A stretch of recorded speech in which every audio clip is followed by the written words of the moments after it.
Magandang umaga, kumusta po? Narito po ulit ang update natin para sa lagay ng ating panahon ngayong umaga po ng February 16, 2024 na kung saan sa ngayon po ay wala tayong binabantayan na anumang sama ng panahon sa loob at labas ng ating area of responsibility. Easterlies o hangin na mula sa dagat Pasipiko, ang hangin pa rin na umiihip dito sa ating bansa. Ang amihan at shear line ay nandyan po ngayon sa may bandang Taiwan. At sa ating long range forecast ay magandang balita naman dahil wala pong bagyo na nakikita na tatawid dito po sa ating bansa.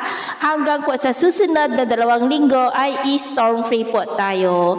At sa lagay ng ating panahon, ngayong madaling araw ay maayos ang panahon sa malaking bahagi ng ating bansa.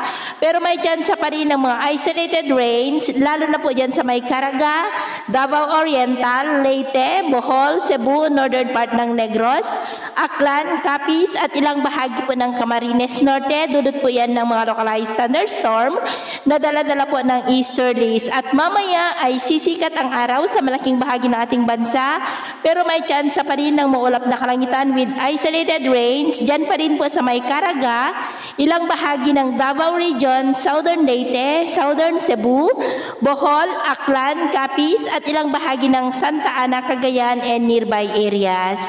At mamayang hapon, mas maraming lugar na po sa Mindanao ang makakaranas ng mga isolated rains, maging po silang bahagi ng Cagayan Valley, Calapan, Oriental Mindoro, Northern Palawan at Marinduque.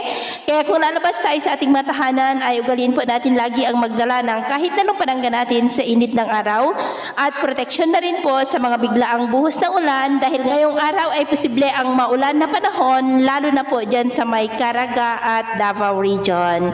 At sa atin naman pong mga baybayin, dahil po sa easterlies ay maalon sa baybayin ng Eastern Samar at silangang baybayin ng Mindanao na ang mga alon ay posible po na aabot hanggang sa 1.5 to 2.5 meters height.